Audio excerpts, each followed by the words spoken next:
começou com um amor pela natureza. Ele era fascinado pelos detalhes do mundo da natureza. Algo simples como a quantidade de terra que uma minhoca poderia cavar durante um dia era motivo de assombro para ele. E se transformou em um desejo ardente de entender. Quais são as leis da vida? Você consegue se imaginar sentado e dizendo para si mesmo que irá examinar esse assunto? Quais são as leis da vida? Foi o que Darwin anotou para si mesmo em seu caderno. E a coragem de falar a verdade. Ensinar sobre evolução naquela época era se declarar além do limite científico. Era ser um pária perigoso. Aventureiro científico, rebelde opositor e o homem que modificou para sempre nosso lugar no mundo. Charles Darwin, a voz da evolução. Distribuído por Logon. Versão brasileira, Sérgio Moreno. Charles Robert Darwin viveu uma vida dominada por poucas e poderosas influências. Ele nasceu em 1809, em uma época em que os homens não ousavam explorar questões profundas. Sua cidade natal, Shrewsbury, na Inglaterra, era repleta de uma paisagem rural belíssima, que o imbuiu do amor pela natureza. Sua mãe, inválida, vivia doente e pouco disponível para o pequeno Charles. Seu pai, Dr. Robert Darwin, era um aristocrata rico que governava a família com mão de ferro. Robert Darwin era um homem poderoso, um médico bem conhecido, rico, um bom investidor. Uma figura que marcava sua presença na zona rural. Era praticamente um aristocrata na região em que vivia. O Dr. Darwin prezava sua posição social e pressionava Charles a agir respeitosamente. À noite, os filhos de Darwin se sentavam para ouvir enquanto o pai, de 160 quilos, passava horas falando sobre o bom comportamento. Charles se sentia como um solitário na multidão, intimidado pelo pai e distante de 5 irmãos. Acho que ele não dispunha de muita privacidade. Não havia um território que fosse exclusivamente seu e, ao sair pelo campo, ele não apenas ficava só, mas permitia que tivesse algo apenas seu. E acabou sendo notado na família e em seu círculo de amigos como o jovem colecionador. Quando Charles tinha 8 anos, sua mãe morreu de uma doença depauperante. O Dr. Darwin insistiu na ordem e no decoro e desestimulou as crianças a expressarem sua tristeza. Charles pareceu não se afetar pela perda da mãe. E poucas semanas mais tarde, ele desabou ao assistir a um funeral militar. Enquanto o caixão baixava, um atirador atirou por sobre o caixão. O menino de 8 anos e meio ficou tomado pela emoção. Ele jamais esqueceu aquela cena. Ele a lembrou até o dia de sua morte. Mas ele não lembrava de nada a respeito da mãe, a não ser da camisola preta que usava em seu leito de morte. Ou ele jamais se sentiu próximo da mãe, o que me parece improvável, ou ele reprimiu seus sentimentos e os enterrou com sua tristeza.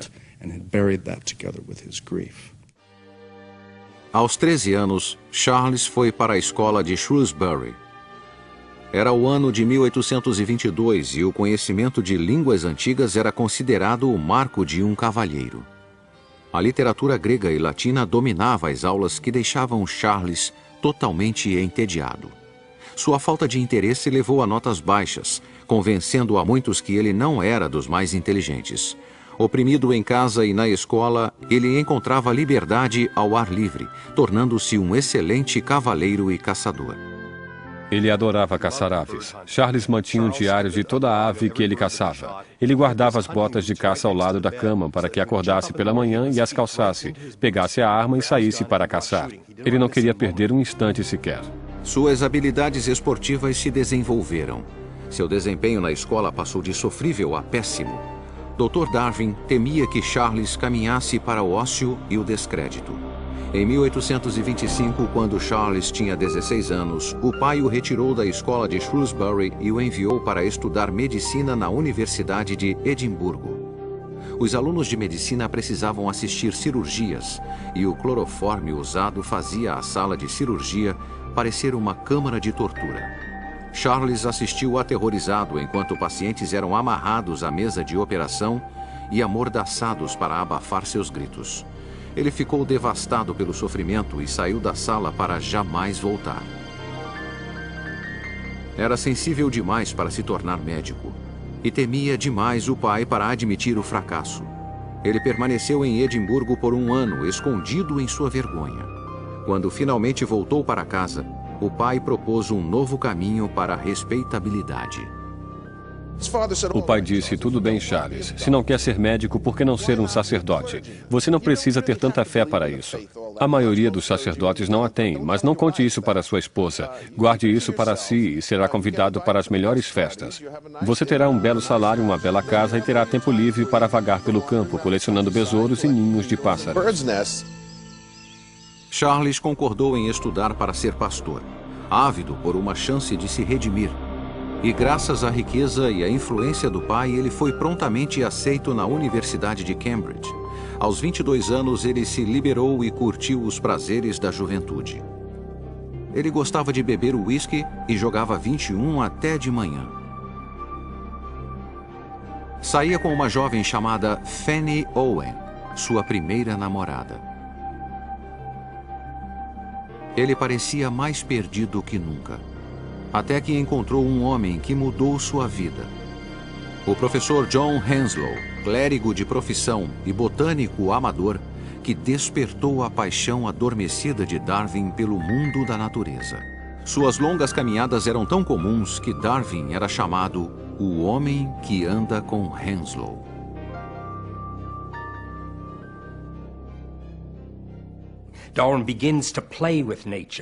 Darwin começou a brincar com a natureza, desenvolveu um interesse inédito em sua vida. Embora tenha feito poucos cursos de história natural ou geologia, absorveu conhecimento de pessoas à sua volta e por seu próprio contato com a natureza. Ele se tornou um ávido colecionador de plantas e animais, com zelo especial por espécies de besouros. Ele pegou um besouro em uma das mãos e viu outra espécie rara e o pegou com a outra mão. Viu um terceiro e queria muito aquele besouro. Então colocou o segundo na boca enquanto pegava o terceiro. Mas o segundo besouro lançou um líquido ruim e Darwin o cuspiu, deixando cair o terceiro besouro, ficando apenas com um besouro e com um gosto ruim na boca. Ele devorava longos relatos de vários volumes de exploração científica e sonhava com aventuras distantes. Ele negligenciava os estudos e quase saiu de Cambridge sem um diploma de teologia. E então, ao visitar Shrewsbury, recebe uma carta do professor Henslow. O navio real, o HMS Beagle, zarparia em breve para uma viagem ao redor do mundo. O capitão procurava um jovem parceiro e naturalista. Estaria Darwin interessado? Darwin ficou exultante. Ele estava ansioso para conhecer o mundo. Estava entusiasmado em viajar, mas quando foi para a cama naquela noite, escreveu em seu diário: "Recusei a oferta de viagem." E o motivo foi a recusa do pai em lhe dar permissão. Dr. Darwin really was afraid to lose. Dr. Darwin tinha medo de perder o filho. Milhares de jovens partiram em aventuras durante a época do Império Colonial Britânico. Muitos deles jamais voltaram. Tentou de todas as formas convencer Charles de que era uma má ideia, mas quando viu que Charles estava determinado a ir, disse: "Tudo bem, se me apresentar um homem de discernimento que aprove essa ideia maluca, eu te dou permissão." Approve of this mad scheme, I'll go along with it. Charles encontrou esse homem no tio, Josiah Wedgwood, que persuadiu o Dr. Darwin a custear a viagem do filho. Charles ficou exultante e apreensivo.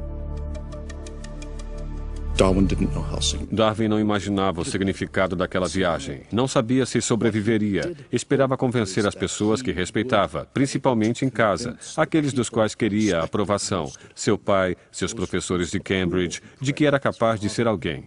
Possuía um desejo ardente de fazer isso.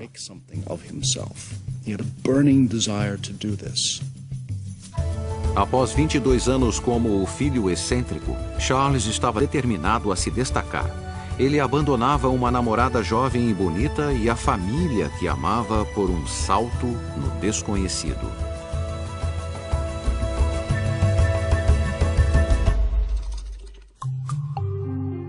Charles Darwin havia sonhado em viajar pelo mundo e em 1831 seu sonho parecia estar ao seu alcance. A coroa britânica havia designado o HMS Beagle para mapear rotas marinhas ao longo da América do Sul e o capitão procurava um naturalista para a viagem. Darwin, aos 22 anos, enfrentaria um obstáculo: a aprovação do capitão Fitzroy. Fitzroy era um entusiasta da chamada fisionomia, a ideia de revelar o caráter de um homem pelos traços do rosto ou pela forma do corpo. E Fitzroy não gostou do formato do nariz de Darwin. Achou que poderiam não se dar bem juntos. Seus modos cavalheirescos e paixão pela viagem convenceram Fitzroy. Darwin ficou exultante até que viu o Beagle. Ele o olhou. Tinha 27 metros de comprimento. Era pequeno. 7 metros de largura no seu ponto mais largo. Era pequeno. Olhou o camarote que teria que compartilhar. Precisava se curvar para entrar. Ele tinha 1,82 m e o teto era mais baixo. Seriam seus aposentos, o que claramente lhe dava uma sensação de claustrofobia. Das cartas de Darwin às irmãs, pais e amigos, vê-se que estava tomado por uma sensação de pânico. Deveria voltar atrás, mas é claro que não poderia. Ele sabia disso, era um cavalheiro, havia aceitado. Darwin chamou o camarote confinado de mal incessante. Ele se perguntava como 74 homens poderiam conviver durante os próximos 3 ou 5 anos quando soube que a embarcação era uma fragata, uma classe de embarcação instável conhecida como caixão flutuante. O navio ficou ancorado por meses esperando pelo bom tempo. Certa noite, alguns marinheiros se embebedaram. Na manhã seguinte, Fitzroy mandou que fossem açoitados. Darwin ficou horrorizado com o corretivo brutal e se perguntou se aguentaria uma viagem longa. Ele ficou tão ansioso que passou a ter dores torácicas.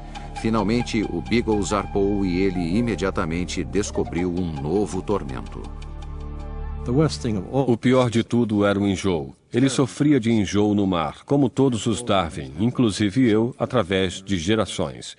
É uma herança difícil que me faz vomitar o tempo todo. E o que surpreendeu a mim e a outras pessoas foi que ele sobreviveu apesar do enjoo, já que passou pelos piores mares do mundo. Nem mesmo o sono lhe trazia a paz. Sua cama era uma rede do tamanho da cabine e passava a noite indo de lá para cá, com uma regularidade nauseante. Após 2 meses, o Beagle chegou à América do Sul. Darwin recebeu suas primeiras cartas de casa e foi atingido por mais um golpe arrasador. Quando Darwin partiu, tinha uma namorada. Seu nome era Fanny Owen. Eles costumavam deitar nas plantações de morango e comer morango juntos. E Darwin tinha um verdadeiro amor por ela. Fanny disse que esperaria, mas não o fez. Em menos de 1 ano de sua partida, ela se casou. Darwin ficou desolado com a notícia. Mas a natureza, seu amor mais antigo, preencheu o vazio.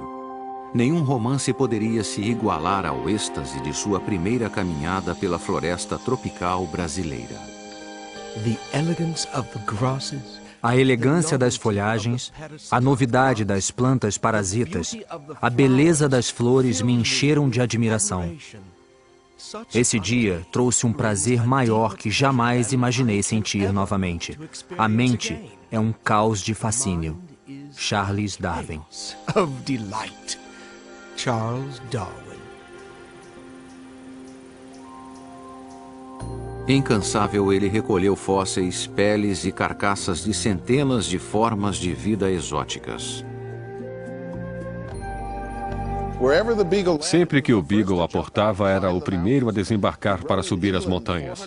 Ele andou por 640 quilômetros com gaúchos fortes, em suas palavras, os cowboys da América do Sul. Eram homens rudes e violentos. Darwin era um cavaleiro e os acompanhou bem. Quando jovem, ele era muito forte e vigoroso. Seus modos gentis conquistavam tanto nativos quanto seus rabugentos companheiros de viagem. Os marujos o chamavam de filo ou filósofo e o achavam excêntrico, mas inofensivo. Eles construíram barris para guardar sua coleção crescente de espécimes raros. Eles achavam que era importante e tinham razão. Ele havia se disposto a decifrar o enigma da intricada teia da natureza passo a passo. Ele descobriu um indício essencial nas montanhas acima da cidade de Salvador.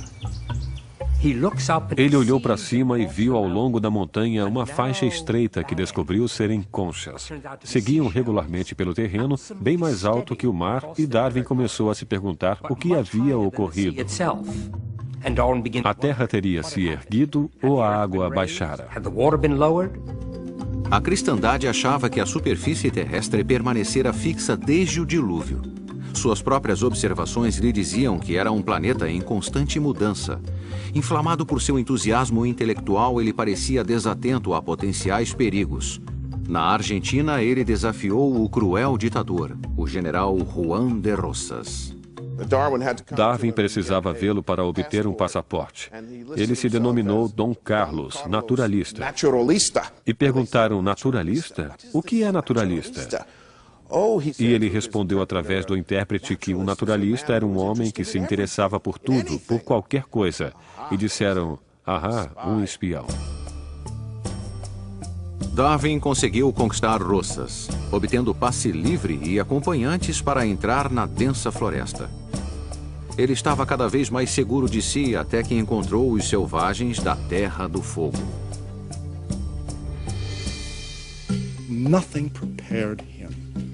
Nada o havia preparado para as qualidades animalescas, a nudez, o primitivismo, dormindo enroscados no chão. Ele mal podia crer que o mesmo Deus havia criado humanos tão rudes, humanos tão elevados como ele próprio, e ainda os refinados professores de Cambridge. A experiência o convenceu de que o homem seguramente tinha raízes no reino animal. Todas as criaturas da Terra tinham parentesco e eram vulneráveis aos caprichos da natureza. Darwin chegou muito perto de não modificar o curso da história ocidental quando passaram pela primeira vez pelo Cabo Horn. Havia ondas imensas e o Beagle foi assolado 3 vezes e, finalmente, na terceira, se inclinou para o lado e a cabine de popa começou a encher de água e os barcos se soltaram. Se houvesse um quarto vagalhão, todos estariam perdidos. Darwin periodicamente encaixotava espécimes e os enviava ao professor Henslow, em Cambridge. Ele recebeu cartas em vários portos, mas após 2 anos não havia recebido uma palavra sequer de Henslow. Começou a achar que seu trabalho era inútil, que a viagem toda era uma perda de tempo. Finalmente ele recebeu uma carta. Henslow adorara o acervo e louvava o brilhante trabalho de Darwin. Darwin ficou exultante. Henslow chegara a divulgar o trabalho de Darwin sobre fósseis entre os cientistas britânicos, fazendo de Darwin uma celebridade. Mas suas coleções não se comparavam às de um pequeno arquipélago na costa do Equador. Ele não imaginava que seu destino e o curso da história humana mudariam com o que ele descobriu nas Ilhas Galápagos. Sua primeira reação na ilha foi de desalento. A distância parecia árida e infernal. Ao olhar novamente, percebeu que era repleta de vida estranha e exótica.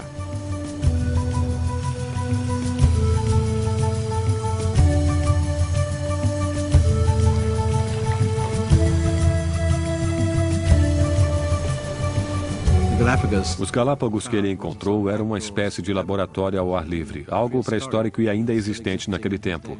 Era o local mais extraordinário onde o homem jamais pisara até os últimos 100 anos. E nenhum animal tinha medo dos homens, o que era emocionante. Darwin se aproveitou de sua mansidão e andou no casco de tartarugas gigantes. Ele notou que elas e outros animais existiam com pequenas variações em cada ilha.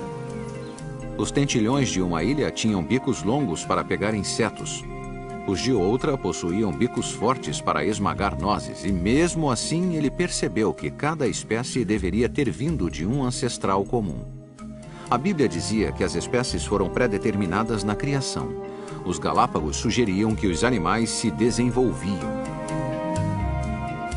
A descoberta de Darwin parecia desafiar a Deus.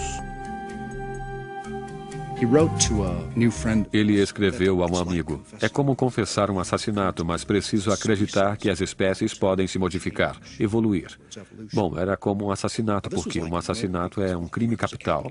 Os assassinos são punidos. Darwin sentiu que seria punido. Darwin lutara a vida toda para seguir os princípios do bom comportamento ensinados pelo pai. Ele havia estudado medicina e religião para se enquadrar em uma sociedade respeitável. Agora sua mente estava arrebatada por uma ideia que ameaçava subverter a ordem estabelecida e torná-lo um pária.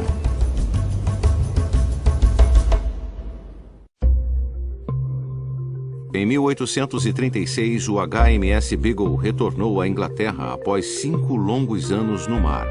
Charles Darwin havia começado a viagem como um jovem assustado recém-saído da faculdade. Ele a terminou como um homem confiante de 27 anos. Havia sobrevivido a constantes enjoos e a perigosos nativos e, apesar disso, havia feito um trabalho brilhante como naturalista.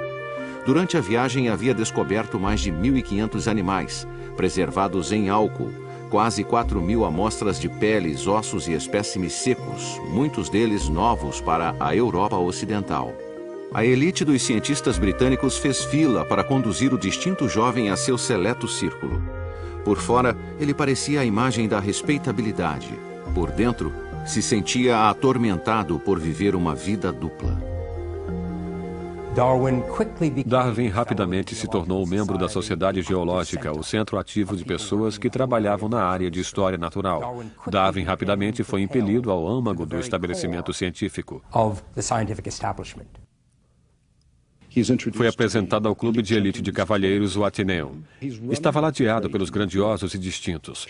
Pessoas que o amaldiçoariam e arruinariam sua carreira profissional se soubessem que, secretamente, era partidário da transmutação.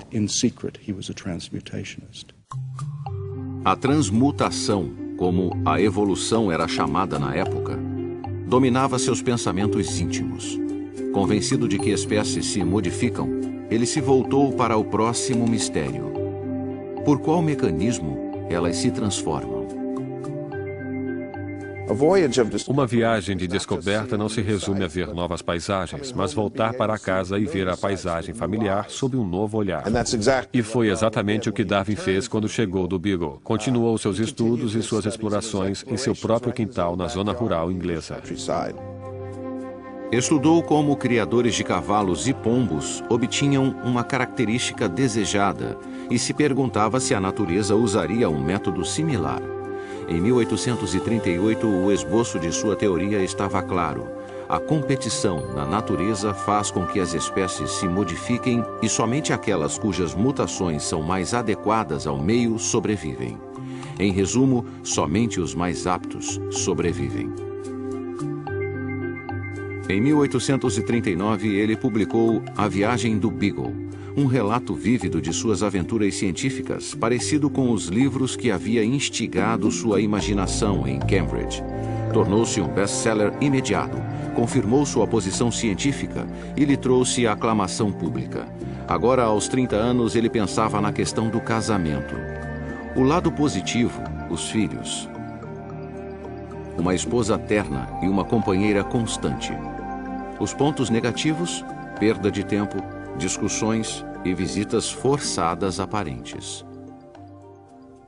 Imaginando uma esposa, um sofá e música, comparando-se isso à realidade na qual ele vivia, ele resolveu que precisava se casar. Na verdade, ele escreveu casar, casar, casar. A tradição ditava que os aristocratas deviam se casar com pessoas próximas, frequentemente com primos.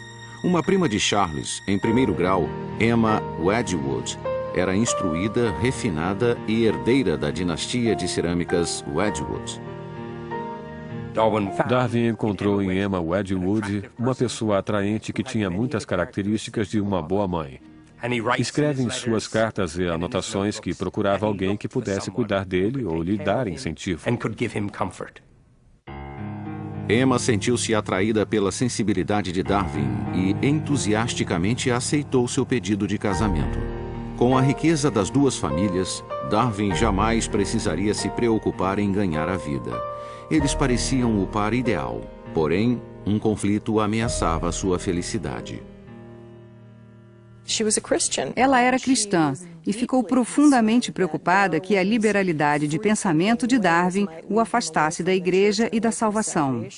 Ela temia que a falta de crença de Darwin na revelação cristã os separaria na eternidade e que ele iria para o inferno enquanto ela iria para o céu.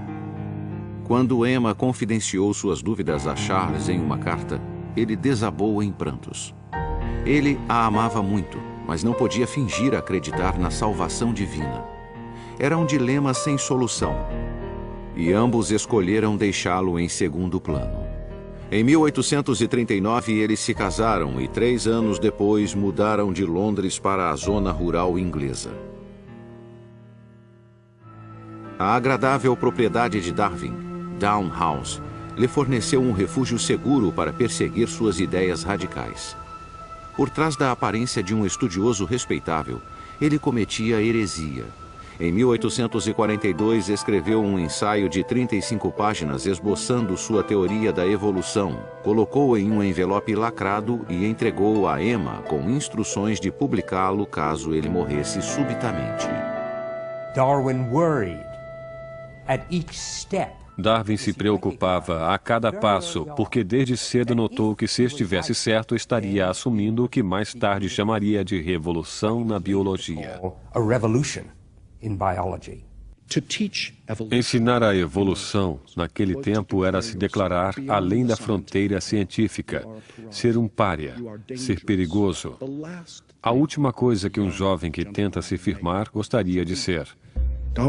Darwin não teve escolha a não ser manter suas ideias para si e o fez por 20 anos. O silêncio pode ter custado caro. A essa altura, Darwin foi acometido por uma violenta doença que o assolaria pelo resto da vida. Durante semanas teve febre, calafrios e vômitos. Seu estado provavelmente tinha 2 causas: crises de pânico pelo estresse de sua vida dupla e a doença de Chagas, por uma mordida de inseto sofrida no Brasil. A doença de Chagas o predispunha a adoecer quando algo o aborrecia. Darwin criara um padrão de se tornar extremamente doente por qualquer distúrbio emocional em sua vida, até mesmo em pensar nas ideias evolucionistas.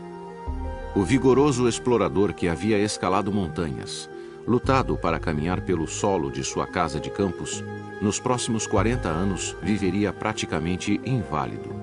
Raramente saía de casa, conseguindo trabalhar apenas 2 ou 3 horas por dia. Eu sou um cão adulto, tedioso e desanimado perto do que era. É uma penitência amarga compreender que a raça é dos fortes e que provavelmente farei pouco a não ser admirar os avanços que outros farão na ciência.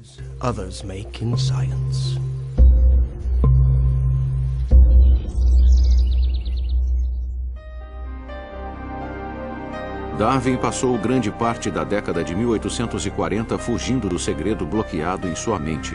Sua teoria da evolução era explosiva demais para ser transmitida ao mundo.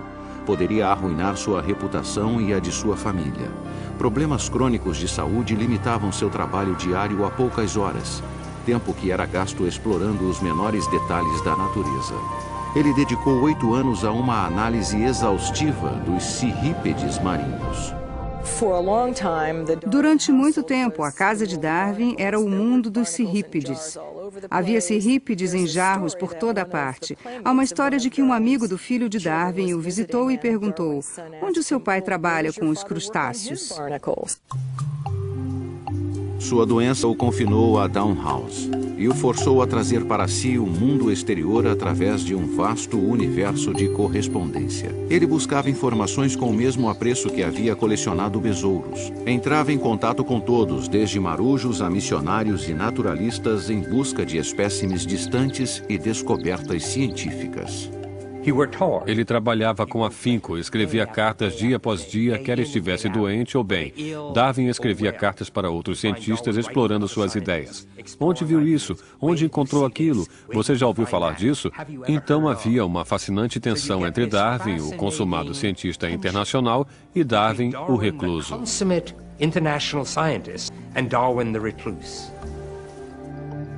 Em casa, o dia todo contava com um ambiente doméstico arrumado e a atenção constante de sua amada esposa, Emma. Ela era sua enfermeira e protetora, abrigando-o de visitas não desejáveis. Quando estava cansado demais para trabalhar, ela lia alto ou tocava piano para ele. Eles tiveram 10 filhos. 7 viveram até a idade adulta. Em uma época de pais distantes e autoritários, como seu próprio pai, Darwin abertamente amava e venerava os filhos.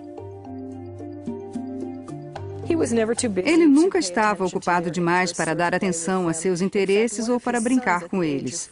Na verdade, um de seus filhos, aos 4 anos, entrou no escritório de Darwin e tentou suborná-lo com 6 centavos para deixar o trabalho e ir brincar com as crianças. Ele era muito afetuoso, era muito apegado aos filhos e gostava de se divertir com eles. Assim como Darwin amava os filhos, eles entendiam sua sensibilidade incomum ao sofrimento. Quando as crianças se machucavam, sofriam um corte ou um arranhão, elas esperavam no corredor do escritório de Darwin até que ele saísse para colocarem curativos, porque a visão de ferimentos o deixava devastado e eles queriam poupá-lo desse sofrimento. Ele tinha uma ligação especial com a filha mais velha, Annie. Uma criança alegre e otimista. Ela se tornou sua companheira constante. Ela era uma criança linda e Darwin achava que ela seria a filha que cuidaria dele em sua idade avançada. Ela brincava calmamente perto de sua cadeira enquanto ele fazia suas pesquisas. Era a única filha que ficava no escritório enquanto ele trabalhava. Aos 9 anos, o espírito alegre de Annie começou a desvanecer. Por um período de meses, foi enfraquecendo cada vez mais, resistente a todas as tentativas de cura. Darwin freneticamente consultava um especialista após outro. Finalmente, sozinho ao lado de seu leito, ele a viu partir, sem nada poder fazer. Ele ficou lá e a observou até a morte no final da semana de Páscoa de 1851. Quando ela se foi, se deu conta de que não havia ressurreição. E acho que a morte de Annie, esmagada pela luta pela vida, marca o fim da crença de Darwin em um universo justo e ético.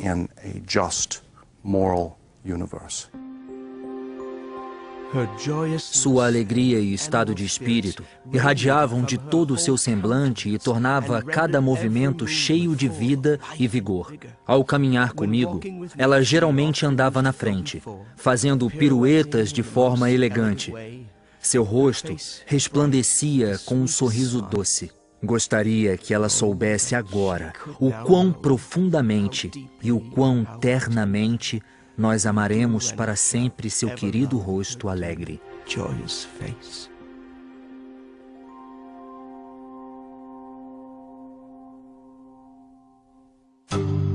Após a morte de Annie, Darwin retomou o trabalho adiado por tanto tempo, a revelação pública de sua teoria da evolução. Ele passou anos escrevendo, refinando, aperfeiçoando seu livro, até que um incidente em 1858 repentinamente o reanimou. Havia esperado 20 anos para publicar, e agora o naturalista inglês Alfred Wallace havia independentemente desenvolvido ideias similares sobre a evolução e a seleção natural. Darwin estava determinado a reivindicar crédito público por sua ideia revolucionária e irrompeu em um frenesi de escrever durante 13 meses. Ele sabia que seu livro ameaçaria sua reputação e colocaria em perigo o futuro dos filhos. E o pior de tudo, traria sofrimento para uma mulher que ele chamava de meu anjo. Emma, a esposa, era uma cristã devota. Darwin a amava, a respeitava verdadeiramente. E, portanto, fazer algo que obviamente a magoaria era algo que ele detestaria fazer. E mesmo assim, estava claro para ele, desde o início, que a ideia que ele lançava era algo que ela teria extrema dificuldade em lidar.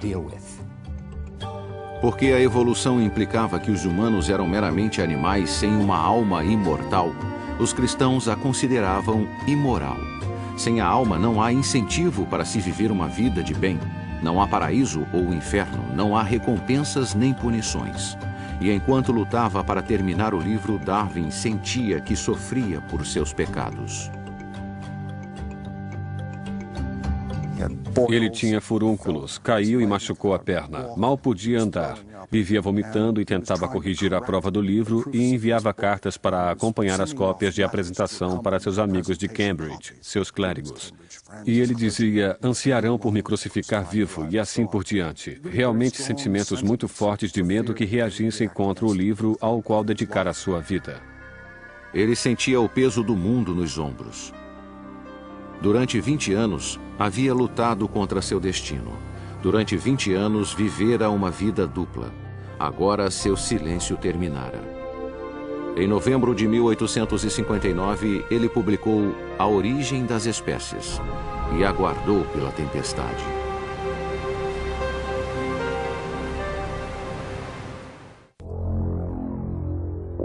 Em 1859, aos 50 anos, Darwin revelou sua teoria da evolução e a origem das espécies.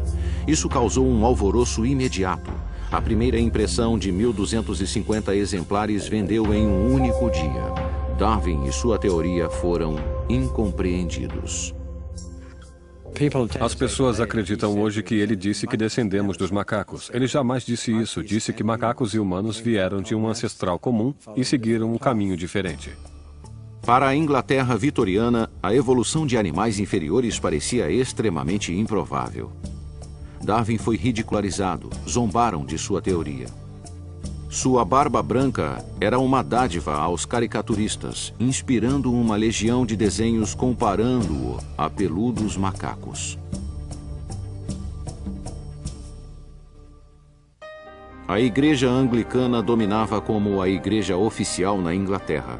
A teoria de Darwin implicava que a autoridade eclesiástica era, no mínimo, supérflua e, no máximo, fraudulenta. E isso era terrivelmente ameaçador aos pilares da sociedade estabelecida. Era citado o que acontecera na França no século anterior, quando o pensamento liberal e ideias radicais haviam estimulado as classes mais baixas a questionar a ordem estabelecida e vejam só o que aconteceu. Muitos perderam a cabeça. Ninguém queria que aquilo acontecesse na Inglaterra. Publicamente, os debates encolerizavam criacionistas e evolucionistas. Darwin superava a controvérsia na segurança de Downhouse e trabalhava nos bastidores para obter suporte à sua teoria na elite de cientistas. Darwin entendeu o valor de relações públicas. Ele fez uma campanha consciente para converter os 10 ou 15 homens mais notórios na ciência ao evolucionismo e mantinha uma lista de quem estava indeciso, quem era a favor e quem era contra ele. A opinião pública e intelectual foi aos poucos se voltando a seu favor.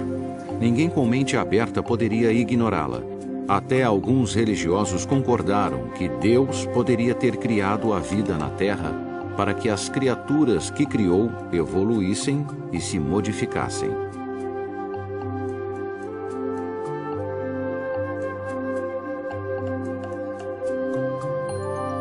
Em 1871, Darwin publicou A Origem do Homem, pela primeira vez ligando diretamente a ancestralidade humana aos animais inferiores.